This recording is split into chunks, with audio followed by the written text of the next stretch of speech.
Hi folks, I'm Richard Friedman and welcome to my political cartoon countdown for January 27th, 2022. Well, knocking off another month, knocking off January pretty soon. Anyway, it's interesting what's happening. Just watched a little while ago, Justice Breyer announced his retirement, and he went back and reflected how this country is just an experiment in democracy, that people can govern themselves without a despot ruler over them, and that in that time, this country, this was a grand experiment, and now I feel like in a way we're living through an experiment within an experiment to see if this experiment can survive the experiment of being assaulted from within. So I hope we can, and I'm always optimistic about it, but it's interesting to think of it, the idea of it being an experiment is true, and yet now, confronted with what we're confronting now, like I said, it's an experiment within an experiment to see if it can withstand the internal pressure and right itself and just keep on sailing on for decades, scores, and centuries to come. So I think we can do it, and I'm optimistic, and that's why I'm here today. So with that, I always like to, before we get started on the countdown, I always like to go back and reflect in the past, from my books in the past, and for my books. And if you ever want to buy one of my books or just go looking through the sample of my cartoons, you just got to go to richardsbooksofpoliticalcartoons.com. And if you choose to purchase a book, the folks at Amazon, the good folks over there, I'll be happy to ship it out to you. They're real good about that. They'll ship it right out to you. So let's get started here. This goes back. This was my 2020 book here. This book here was one of the only books I did encompassing the whole year, and things were happening so quick that I couldn't possibly do one book for a whole year, so I broke it down. In 2021 there are two books, so my second book will be coming out very soon for the second half of 2021. So that's something you could either choose to look at on my website or purchase, whatever you want to do, or just enjoy it in my presentations here. Okay, so let's have a go at it, folks. This was the book from 2020, and here we have, today's the 27th, this is January 28th, 2020, 2 years ago. Okay, here we go.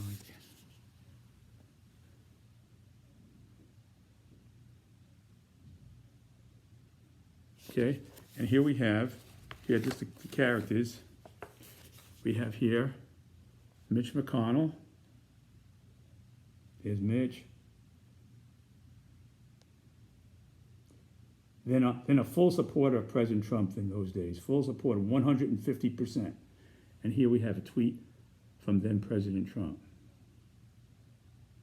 That's the backdrop of the cartoon.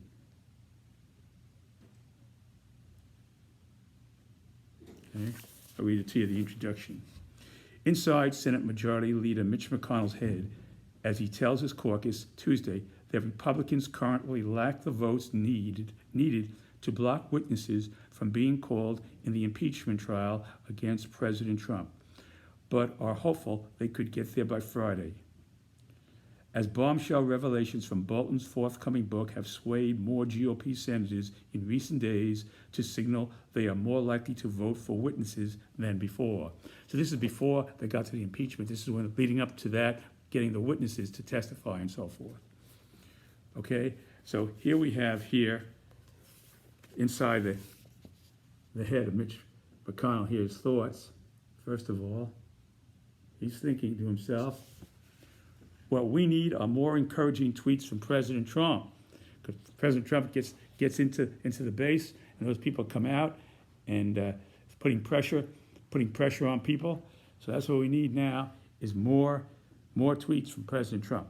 So, and then President Trump responds here with a tweet. There's a tweet.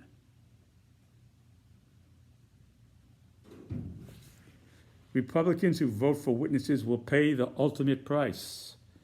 No Republican money, for their re-election and being branded a traitor to our great country. You know, being branded a traitor.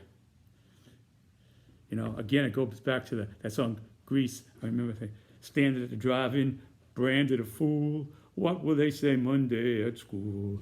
So here we go. Here we got a threatening tweet from President Trump, and here it is here. Okay. I don't make these tweets up, by the way. This is word for word. When I put President Trump's tweet up there, it's a tweet, word for word. Okay. This I admit I created this one, but this one is self-created.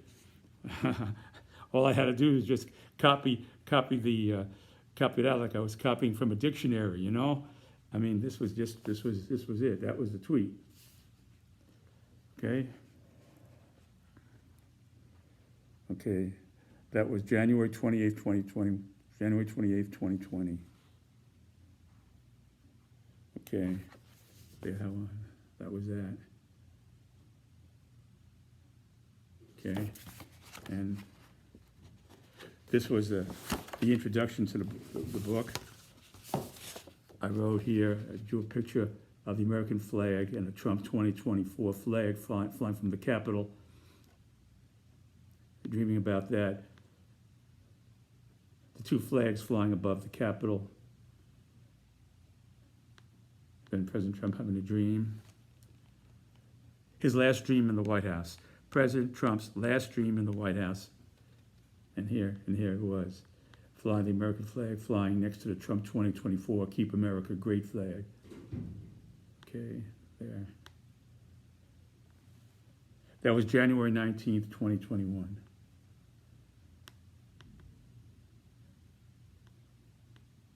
A day before the inauguration of President Joe Biden. Okay, all right, folks, let's get to the countdown. Okay, this week we have the top 4 cartoons for you. Starting off with Meadow Cuatro on Twitter, based upon impressions and reactions on Twitter. I quantify it and then I put it in order. Okay, here we have Archie Bunker. We're bringing back Archie Bunker here with his son-in-law Mike, and they're watching. Bringing back Archie Bunker, watching past remarks made by former chief strategist and senior counselor to then President Trump, Steve Bannon. So with all that's coming out now, with all these revelations coming out from the select committee, and they're getting their hands on documents. So what they're doing now is they're flashing back to show, to substantiate and put it together in a picture, unified picture. So they're showing a video of now. Steve Bannon, his remarks that he made, how adamant he was and still is about getting control of the election, of American election apparatus in this country. And now I hear that he's going down to the local level, and he's going down to school boards and to people, officials involved in the day-to-day running, really hands-on running the election, you know, and leading right up to and President Trump is working on the Secretary of States that he's supporting, and Bannon is working on the low-level local officials to get them in there. So that's what it appears like to me. No one has said that. That's just my conclusion, you know. So Bannon is working locally to get down to the grassroots of the lady who drives up to the voting booth to check the things, and does all the things, all the mechanics, and there you go. He's working on the local people. Okay, so and going down to the school boards. So we got a challenge here, folks. We got a challenge. Okay, challenge to this great experiment. Okay, so I say here, bringing back Archie Bunker, watching past remarks made by former chief strategist and senior counselor to then President Trump, Steve Bannon. Steve Bannon was very high up there. He was like, he was like in The Godfather, you know, a consigliere, you know, if you saw remember The Godfather, where that Hagen played, Hagen was Tom Hagen was the consigliere. Well, it looks like Bannon was more than a Tom Hagen, you know. He was like the Godfather, second Godfather, like the vice president Godfather, you know. You know. So anyway, so that's what it appears here for chief strategist, senior counselor to then President Trump, Steve Bannon, amid new revelations from the January 6th committee. So here's Archie Bunker, and Mike, if you ever watched the Archie Bunker, All in the Family, it was on CBS on Saturday nights at 8 o'clock. I used to watch it all the time, right ahead of Mary Tyler Moore. So they were back-to-back, two great sitcoms. So here goes Mike to Archie, you know, watching this now, okay? And there goes Mike. There goes our democracy, Arch. That man vowing to take over America's entire election is Steve Bannon. And then here goes Archie. He responds, as he always did.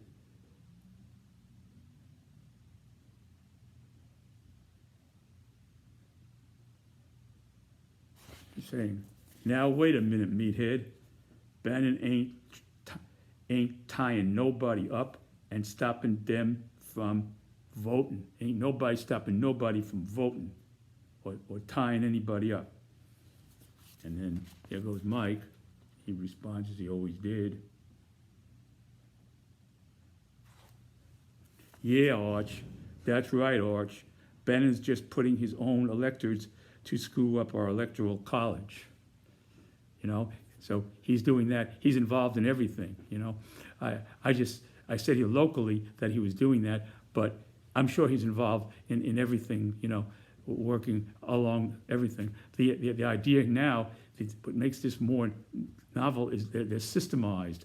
They learned from their mistakes in 2020, and they're systemized. They're doing this organized, you know, to get to the grassroots people and volunteer and tell them to come on out and populate the voting apparatus with their people. So I'm sure Bannon will play a role in with the electors as well. You know, I'm sure of that. So it's just that his finger now, his fans are getting wider, going down to the nitty gritty, you know, to the grassroots, like I said. Okay, so Bannon's just putting his own electors to screw up our electoral college, and then here goes Arch, and he says, Archie responds, and he says, as far as I can see, all your colleges are already screwed up with them liberal pinko professors with their PH dummy degrees. You see, so Archie didn't grasp the meaning of the electoral college. He just screwing up the electoral college. He kind of took it literally like it was a college, you know, electoral college, you know, of some kind for, you know. So that's the joke here. So he took it as literally meaning a college. So he went ahead and attacked on basis of his idea of what colleges are like today.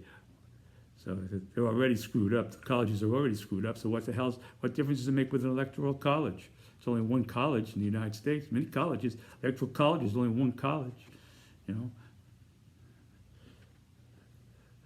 There you go.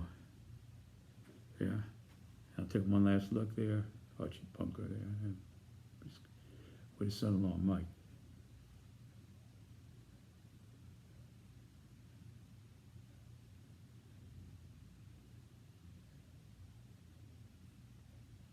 Okay. Número 3 de la semana, number 3 of the week. Now here's an old timer coming back, Newt Gingrich. He led the Republican Revolution way back in the mid-90s. He was leading a revolution in Congress that the contract with America that failed. Luckily for America, that failed. You know, but Newt Gingrich is like a Mickey Mouse today. A lot of people were worried about what he was going to do, and he was going to really slash it to the poor people of this country. But he it never got to that point, you see, and he never had met any with real success. So he was like a less than a Mickey Mouse compared to what we have today, you know. But a lot of people took him seriously and were worried, really, truly, in those days. Going back to the mid-90s, 95, something like that. So here, we have here a William Barr nightmare.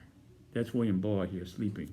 See, if you recognize him, William Barr asleep, dreaming. Now this is what's happened with Newt Gingrich, the remark that he made.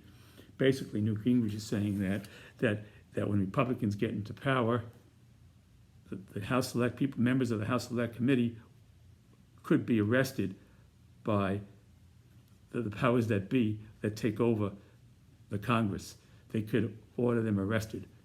You know, first of all, it's illegal, but he made that statement. So you can imagine what he was doing back in '95.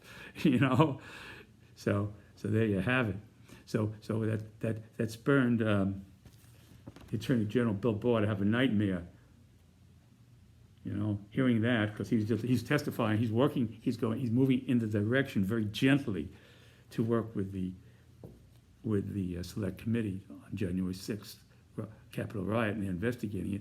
And he's working very gently. He don't want to say too much. He already said, I haven't got much to tell you, but I'm here, you know, to keep you happy, kind of like, you know. So I don't know, great expectations there. But he showed up without, they suggested to him he wasn't subpoenaed, they didn't do any paperwork or anything. So, you know, he's got another thing, he's got his book coming out pretty soon, so, you know, you don't want to be seen in a bad light, you know. So that's another situation there that would be advantageous for him to try to get into the public light now as a good guy,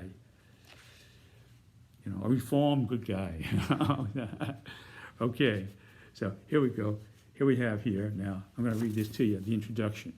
A William Barr nightmare. Given former President Trump's Attorney General has confirmed talking with the House January 6th Select Committee, and former Republican House Speaker Newt Gingrich said on Fox News that the January 6th committee is, quote, basically a lynch mob. We call them a lynch mob because they're out to lynch the former President Trump, that could go to jail if Republicans regain power. You talk about a lynch mob, they were going to lynch Vice President Pence. They came there at the Capitol. They had all the equipment ready to hang Mike Pence. So he's calling the people now who are investigating that a lynch mob. I mean that's like the nth degree hypocritical award, you know, in the Guinness Book of World Records. You know, the people there, these people who came out there to create, to knock down or to disgrace, they felt that they were doing the right thing. You know, they felt in their bones that they were doing the right thing. A lot of them did. But the point is, they were doing wrong, and they came with a thing to hang Mike Pence. You know, I mean you know, I mean it's just the thing is that if you really want to play the devil's advocate here, which I'm reluctant to do, but you have to do it. In this case, you have to do that. If they felt Mike Pence was guilty of something, he'd get to trial, right? They just don't hang him. You know, even in a democracy, if somebody's guilty of something or did something treasonous that justified the country, you know, like they did with the Rosenbergs back when they were executed for giving away nuclear secrets to the Russians. They said they did, but you know, that later it came out that the wife had nothing to do with it, but they both got executed anyway. So the thing is that they had a trial, you see. At least they had a trial, and they appealed, and they lost. But here, it's not even democratic. They're wrong, and it's a completely erroneous, unfounded idea that they're hooking their patriotism to. They're still not following the democratic principle with let's bring Mike Pence to trial and have a trial for Mike Pence and stay outside, not trespass on the property, and hang signs, put Mike Pence to the court. Let's get Mike Pence tried and see if he's guilty or not. You know, that's a democratic way of doing it. You know, gee, I'm not playing devil's advocate here. You know, but I'm just saying to make the point here that what this guy Newt Gingrich is doing, he's saying right away to hang that these people are, basically could go to jail if Republicans are in power. He's not even going to say they're going to have a trial. He's going to, as soon as Republicans get in trial, boom, they're going to take them off the jail. No trial, nothing. So anyway, so that's my point here. To make the point, I had to play difficult. I had to really, but sometimes you got to do what you got to do. So here it is, there it is. We all know that there was no basis, completely unfounded, the notion that the election was stolen. They went through it 5, 6 times, and they found out the results yielded better results for Biden than the machines did when they went through a hand-to-hand count. So absolutely no evidence of any kind of voter fraud or irregularities that would have caused the election to have come out any different. There's always irregularities, but there's nothing. And they're making this whole big thing and showing the world now. The world sees this. Russia sees this. China sees this. And what are they going to do, those people? You think that they're not going to take advantage of this? It's just the physics. It's political physics. That's what it is. The forces that, as the United States gets weaker, they get stronger. It is a zero-sum game in that respect. It's a zero-sum game. As we get weaker, our enemies get stronger. As we get more disunited, our enemies get more united and stronger. So there you have it, folks. So anyway, so here's what happens here in this cartoon. So here's his dream. So here is this guy, this Attorney General, who was like a lapdog, really truly a lapdog to then President Trump. He whitewashed all the investigations, and everything like that, and did a dance around a lot of stuff, and through all the pardons and everything. And now he's of course he's going to get a little worried when he hears this kind of talk, right? He's going to get worried. So he goes to sleep. Paul goes to sleep, and he has this dream about Newt Gingrich now, and he's driving his car. There he is driving his car. Barr is driving along here, nice and peacefully one afternoon in his car. There he goes. He's driving along. And all of a sudden, here comes Newt Gingrich pops out, and there's a police officer. As you say, Republicans have regained power in Congress, okay? So under this premise, dream, okay? So there goes this Newt Gingrich standing in front of the car, and here comes the police guy, and there is Barr in the car looking petrified. He's petrified there in the car, there.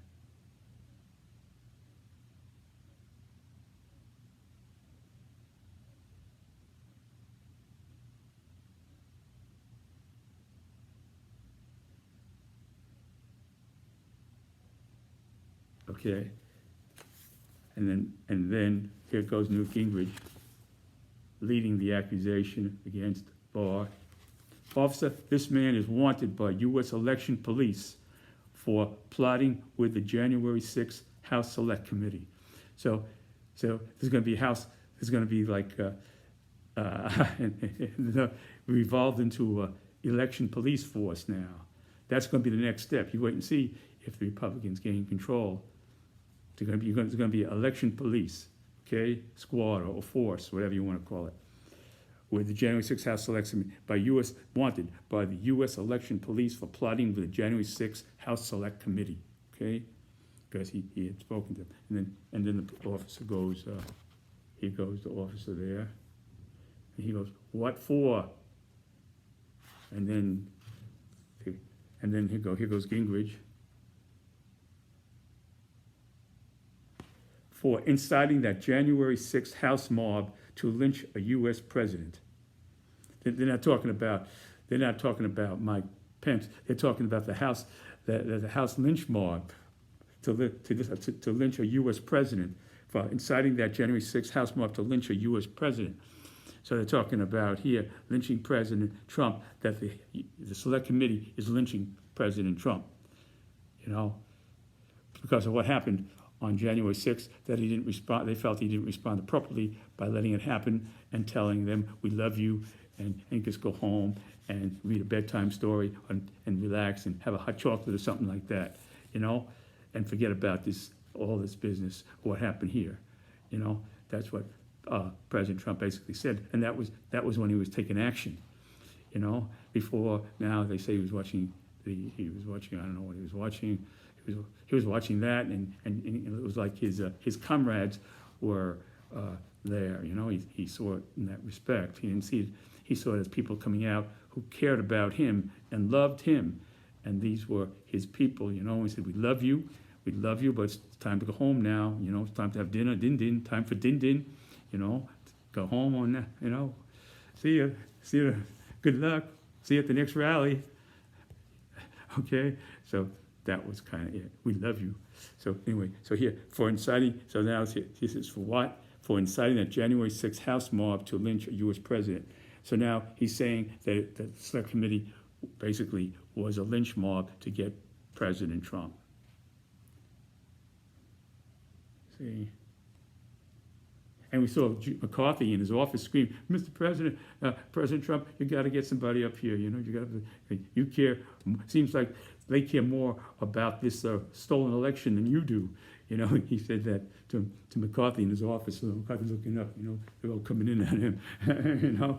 So anyway, I just give me the context there, and there's the cartoon. You see Barr's dream being stopped by here, and then Gingrich jumps out in front of his car, and there's the police officer there, ready to arrest him. There, I'll zoom in on him. I'm trying to capture the element of fear in Barr in his expression on his face as he stops his car, and the police officer ready to take action there. See? I try to capture that.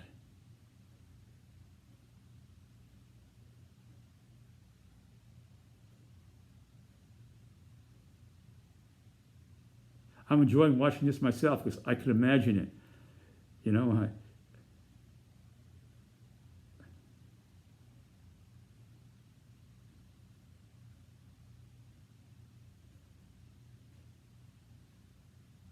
When I'm doing my cartoons, I never get to look at them because as soon as I go out, there's always something else coming on. I got to go to another cartoon. So I never get to look at my own cartoons until I put them up here and really look at them, So I'm enjoying my own presentation myself. Okay, here, the next one here down.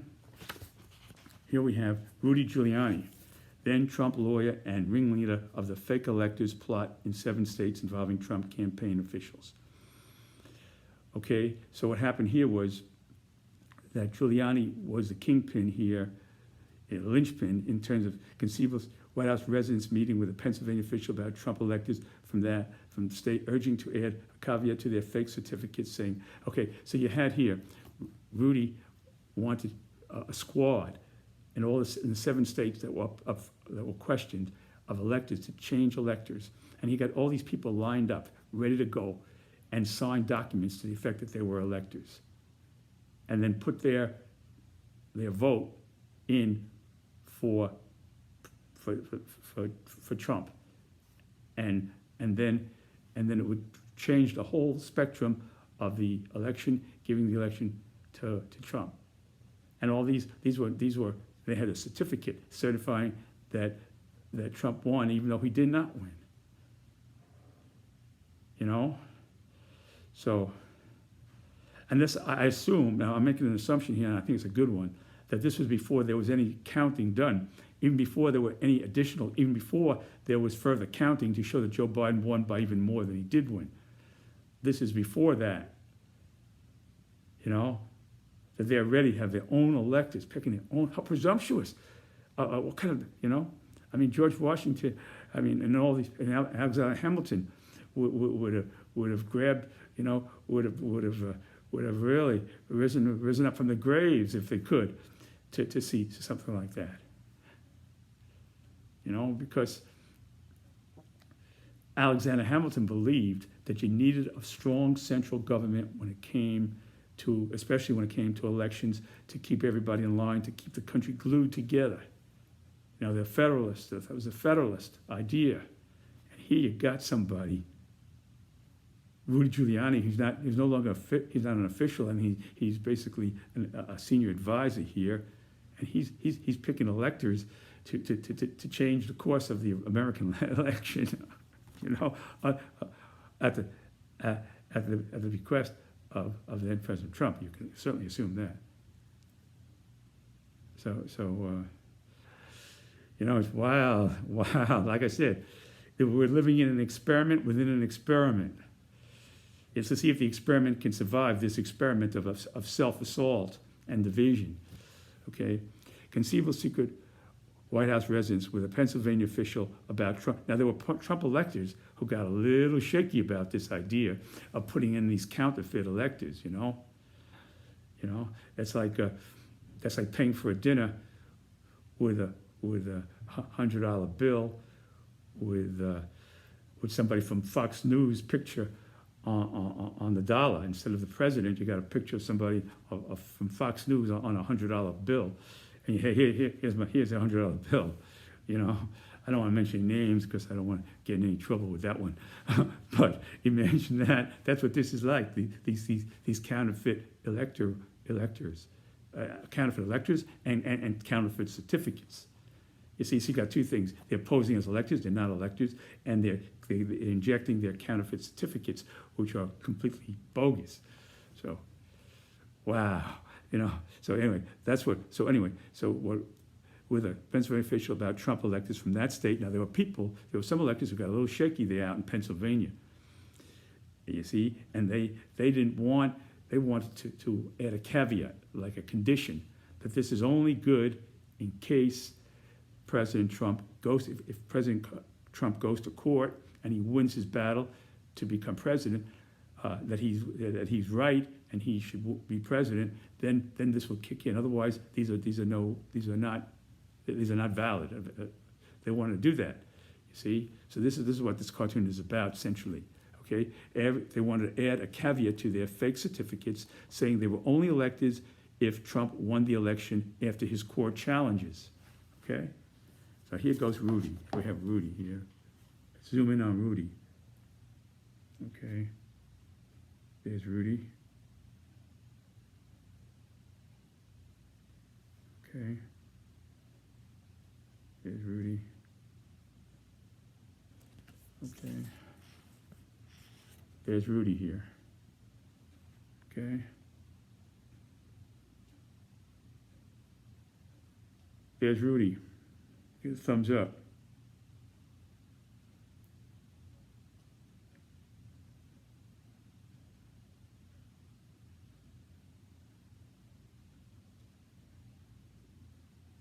All right. I hear everything is going beautiful in Pennsylvania.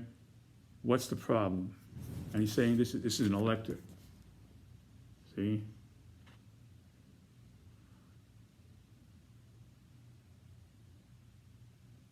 This is one of their fake electors who they're putting in as imposters, basically imposters. Okay? Look, boss, we got a situation where our people want to add to their certificates that they are only electors if Trump wins the election after his court challenge. And here goes Rudy responding. Here goes Rudy again.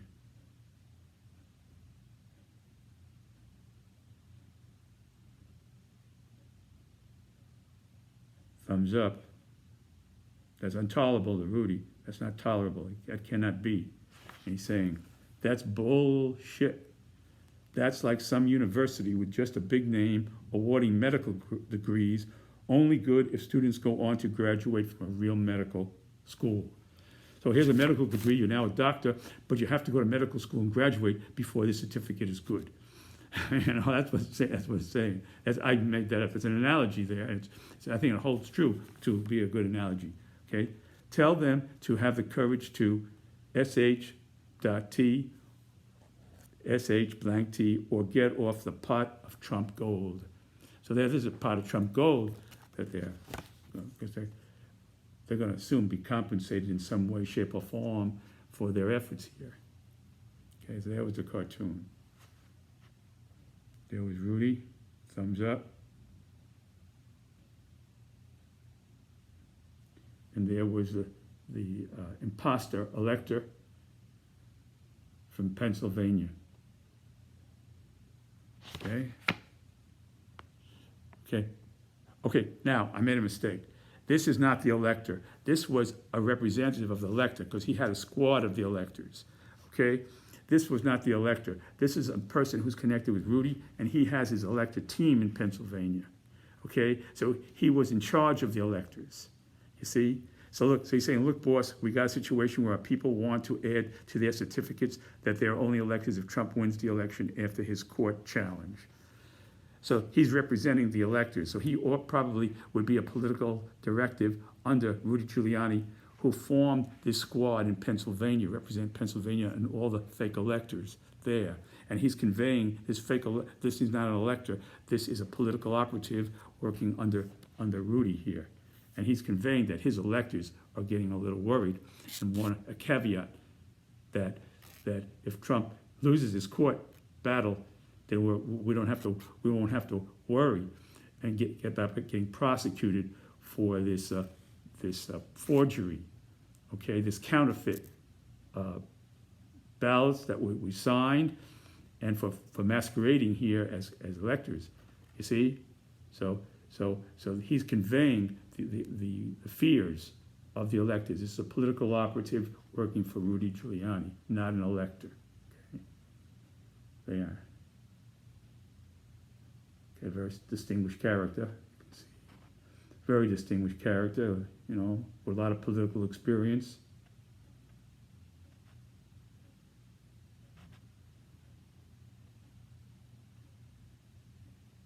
Okay.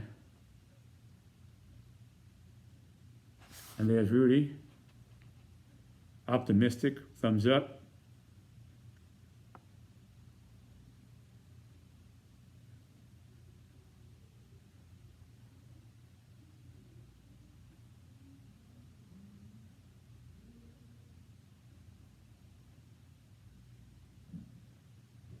Okay. Okay, moving along. Going here we have now former President Donald Trump dream executive order. Now you must have all heard about the executive order that it never was signed into to become an official executive order, but it got as far as being drafted. It was drafted. Now President Trump, nobody really knows for sure who wrote this. We could assume it was high-level officials in the White House under President Trump direction who wrote this, okay? So this is probably before it even, I'm sure President Trump reviewed this before it became an official draft. Or they knew what then President Trump wanted from them, and they put it into this. You see, so this was not handwritten by President Trump. Nobody really knows who wrote this. You know, it wasn't Casper the Friendly Ghost who wrote this. Let's put it that way. You know, it was somebody in there who was a strong ally of then President Trump, and a political operative, and maybe a group of them.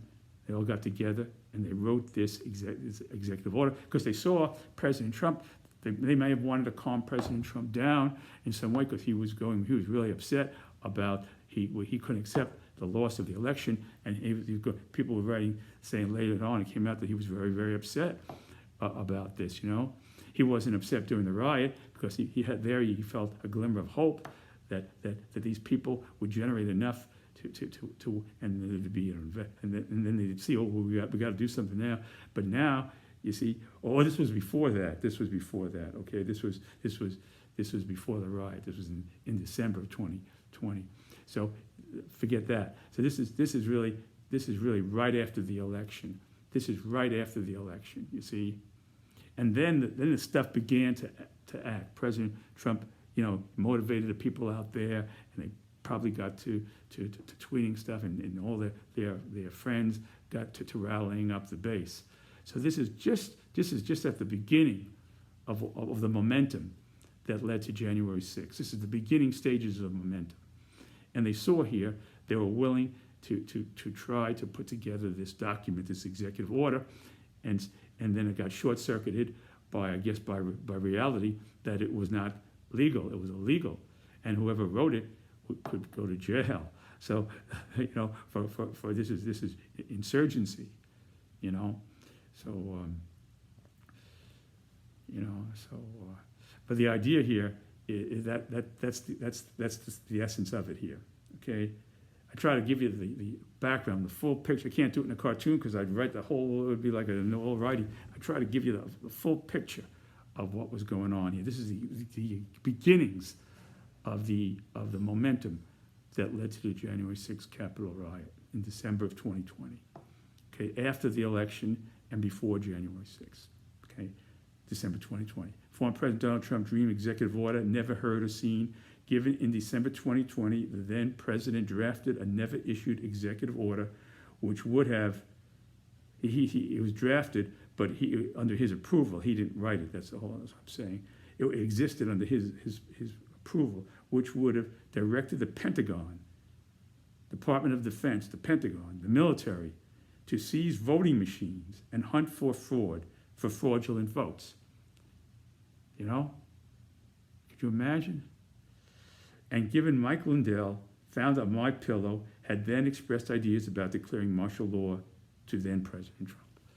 So this Mike Lindell here, he's going to be a big shot there, in this next administration for sure. Everybody in the White House who would sleep on a MyPillow, would have a MyPillow, would purchase probably 1 million MyPillows, would be on the government contract to purchase 1 million MyPillows for people in every room in the White House. You get the contract for the pillow contract for the White House. That's for sure. So that's what Mike Lindell said, and he was there right with President Trump, and they saw Mike Lindell coming with a whole bunch of papers to show President Trump. Everybody got upset, was suspicious about what Mike Lindell is coming in. He's a pillow salesman who has his company, but he's really a pillow salesman coming in to with all these documents to show to the President of the United States. What is this? These are bills for pillows. These ain't bills for pillows. What the hell is going on here? So that was why they got upset about Mike Lindell coming with all these papers for then President Trump. I didn't write that in here, but I remember reading about that. Okay, so here goes the dream. Now what I did was I took the executive order, the full executive order, and read it kind of just focused in on it, and then I sat down and filtered my mind along with my a little bit of humor and a little bit of a reality possibility based upon Mike Lindell, putting Mike Lindell into the equation, and putting that into the equation. So I mixed up Mike Lindell within this executive order that President Trump dreams about that night, okay, after meeting with Mike Lindell in the Oval Office. This is the executive order he dreams about, but it's never drafted. The other one was drafted, but it was never signed. So this was never drafted or signed, but it was dreamt about by then President Trump. A dream, okay? And here he is dreaming, there, okay? The Oval, in his bedroom there, dreaming, okay?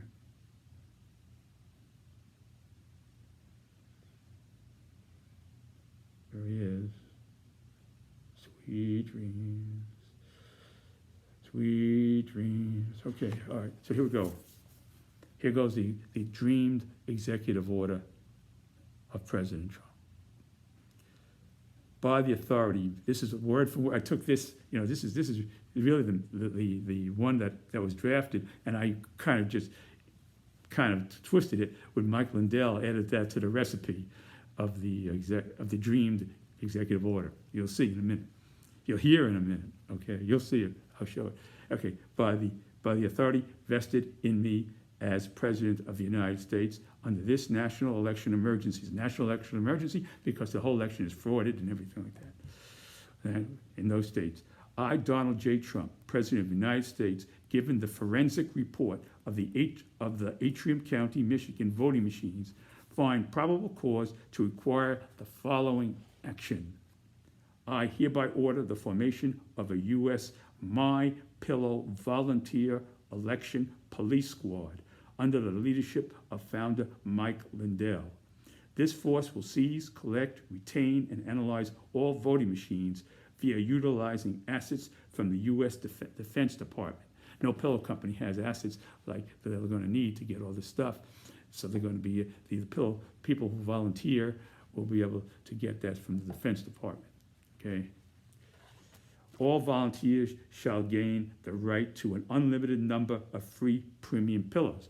So they're volunteers and they're going to be awarded with free premium pillows in all available colors except yellow. No yellow pillows for anybody. No, none of those volunteers can get a yellow pillow. And he says, I want no yellow bellies. So there he goes. There it is. I'll show it to you. There it is. I want no yellow bellies. People are afraid to do what they have to do. Okay.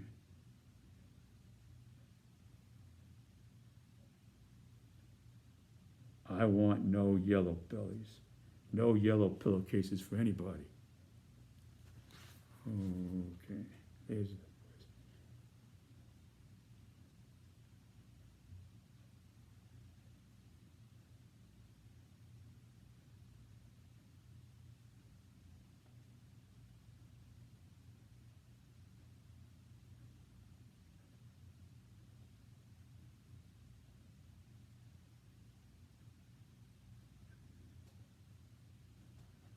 I think I enjoy looking at this more than anybody. I never get a chance to look at my own cartoons. I always say, I just said that. It's great to see what I did. You know, I'm not being egotistical. I'm just enjoying my own work, which I never have the time to do. You know.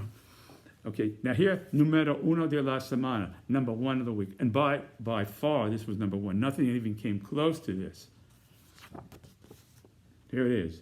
We have here Tucker Carlson, the star of Fox News. Tucker Carlson, here he is. Now, Tucker Carlson really came out with a beauty. Fox News host Tucker Carlson compares Russian threat to Ukraine to the threat America would face if Mexico fell under control of China. So Tucker Carlson was saying, why should we be on the side of Russia when there's nothing there for us?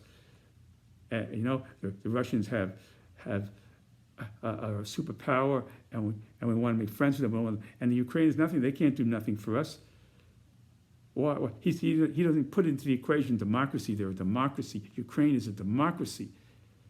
You know, he doesn't see it that way. He looks at it in terms of the materialistic aspects of it. The fact is that they're a loser, you know, in his mind compared to Russia. Because Russia has all the military might. We need to make peace with Russia so they don't someday come around and start to invade America. You know, with all the hypersonic planes now and the hypersonic and missiles and all this business and that. So we gotta be friends with Russia. There's no percentage in being friends with Ukraine. You know, that's what he was basically saying that. You know. And he called it a corrupt place and this and that. You know, Russia's not corrupt. I mean, it's just I don't know. This could never happen when I was growing up in the 50s. Just never could have been. Never could have happened in those days. Anybody like that, you know, McCarthy would, you know, if this guy was a speaker during the McCarthy, people old enough to remember, I was a toddler then, but I remember reading about McCarthy, and he was after all the communists and this and that, going after everybody who was a communist, and he went into the movie industry. People were blacklisted for being thought to have been a communist or at some time in their lives, and lives were ruined. And finally, they purged him from the Congress. He was purged out, and he was condemned. Finally, after all the things that they went through in the 50s, it was called McCarthyism. Could you imagine if in the 50s he did this? McCarthy would be they'd have the Defense Department banging on the door of Fox News, arresting the whole. I mean, they'd be you know. So it shows you how what we've evolved. I mean, I said again, we're living in an experiment within an experiment. You know, there's never been a greater democracy than this, and there's never been a greater assault on democracy than this. It's two greatest, the greatest democracy and the greatest assault on democracy. So this is the double experiment that we're living through, you know? So I say to you, you got to take some kind of a stand or position, and when you vote for the best person you can vote for, and stay aware of what's going on. And I always say that it's very important now, you know, very important. You know, there used to be a Democrat-Republican Party. Now there's a democracy party and there's an anti-democracy party. You know, that's what it comes down to: your democracy party or the anti-democracy party. You know, that's what it comes down to. Okay. So Carlson declaring that Russia overt aggression may be just. Carlson declared that this goes on to say this: that Russia's overt aggression may be justified due to NATO's advancement east. NATO is like a country. What does the NATO's advancement east mean? Like there's no countries such as NATO. NATO is a unification of countries that if one is attacked, the other ones will join in and protect them. Advancement east, like NATO was the old Soviet Union, or something like that, or something analogous to that. That's how he phrased that. Was his word for word. Below, a conceivable threat Carlson may have forgotten to mention. Okay, that's coming from me. And here's a conceivable threat. Here he is. And here's Tucker. There he goes. Here he is. Okay. There's Tucker. There he is.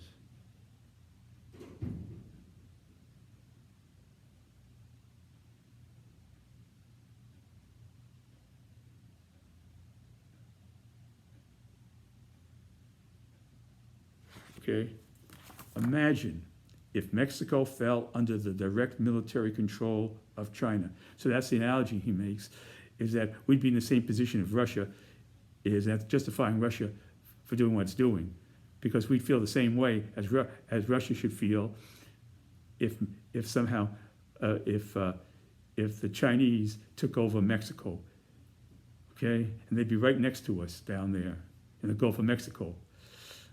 So imagine if Mexico fell under the direct military control of China. We would clearly see that as a threat to the invasion of, here we go, franchised chains, you know, franchise like McDonald's and stuff like that.